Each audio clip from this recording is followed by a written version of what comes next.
So obviously Mahmudullah Riyad আমাদের প্ল্যানে ছিলেন। দেখেন, আপনারা যদি মনে করে থাকেন যে মাহমুদুল্লাহ রিয়াদ আনসোল্ড হয়েছিল, আমার মনে হয় এটা ভুল কথা। কারণ আপনারা যদি জেনে থাকেন তাহলে 6টা টিম পার্টিসিপেট করেছে, এ আর বি মিলে 14টা প্লেয়ার ছিল। আমাদেরও লিমিটেশনস ছিল যে আমরা 2টার বেশি প্লেয়ার নিতে পারবো না। সো অবভিয়াসলি মাহমুদুল্লাহ রিয়াদ আমাদের প্ল্যানে ছিলেন। ওনার মতো একটা প্লেয়ার যে কোনো টিমেই প্ল্যানে থাকার কথা। যেহেতু আমরা 2টা লিমিট করেছিলাম, আমরা ফরেন প্লেয়ার্সদের অ্যাভেলেবিলিটির উপরে আমরা স্ট্রেংথ হিসাবে আমরা 2টা প্লেয়ার পিক করেছি। কিন্তু যে মুহূর্তে আমরা দেখেছি যে মাহমুদুল্লাহ রিয়াদ আনসোল্ড, এটা আমাদেরকেও সারপ্রাইজ করেছে। এবং যখন ওরা আনসোল্ডে ওনারা রয়ে গিয়েছেন, তখন আমরা অনেক কনফিডেন্ট ছিলাম। এবং আপনারা দেখবেন যে আমরা লাস্টের দিকে বিডও একটু কম করেছি, সো দ্যাট উনি যখন আবার পিকে আসবে তখন আমরা যদি ওনাকে নিতে পারি। আমরা এক্সপেক্ট করেছিলাম ওনার জন্য আরও বিড হবে। আমরা সেটার জন্য, আপনারা যদি দেখে থাকেন, আমাদের রিমেনিং পার্সে টাকাও রেখে দিয়েছিলাম।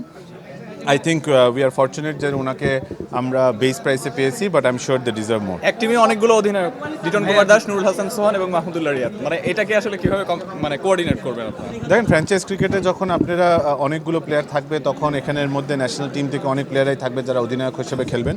কিন্তু ক্যাপ্টেনের ব্যাপারে আমাদের টিমের ডিসিশন খুব ফার্ম। আমরা মনে করি আমাদের টিমের জন্য যে পারফেক্ট ক্যাপ্টেন হবে, যারা টিমকে বিল্ড করতে এবং টিমের পারফরমেন্স করতে ভালো করবে, তারাই ক্যাপ্টেন হয়ে থাকবে। দেখেন, ফ্র্যাঞ্চাইজ ক্রিকেটে আসলে জাতীয় দল বলে কিছু নেই। আমি শিওর যে যারা বাকিরাও টিম বানিয়েছে, তারা ইকুয়ালি স্ট্রেংথ ভেবেই তারা টিম বানিয়েছে। এবং এখানে খালি বাংলাদেশি লোকাল প্লেয়ারদের তো টুর্নামেন্ট জিতা যায় না। আপনারা বাকিরা যারা টিম বানিয়েছে, তারা ফরেন কম্বিনেশন চিন্তা করেই লোকাল প্লেয়ার্স নিয়েছে। আমরাও সেটা করেছি। সো সবগুলো টিমই শক্তিশালী, কিন্তু হ্যাঁ, আমাদের হয়তো তারকা বা ন্যাশনাল টিমের প্লেয়াররা বেশি, সেটার জন্য আমরা একটু অ্যাডভান্টেজে থাকবো।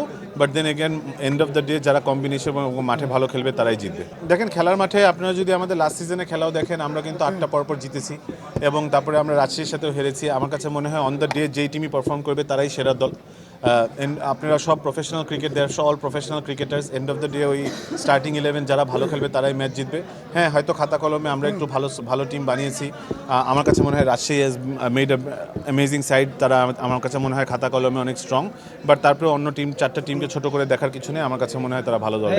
দেখেন, আপনারা যদি আগের আমাদের ইন্টারভিউ বা রংপুর রাইডার্সের স্ট্যান্স জেনে থাকেন, তাহলে আমরা প্রথম থেকেই আমরা লাস্ট 2 বছর ধরে চেষ্টা করেছি যে অকশন হোক। আমার কাছে মনে হয় সেটাতে আরও কম্পিটিটিভ হয়। প্লেয়ার্সদের যখন একটা প্রাইস বাজারে উঠে, তখন তারাও তাদের ভ্যালু বুঝতে পারে। আজকে নাইম শেখের ভ্যালু হয়তো যদি একটা নর্মাল ড্রাফট হতো তাহলে 50 থেকে 60 লাখই থাকতো। আজকে he has been blessed with 1.05 crores।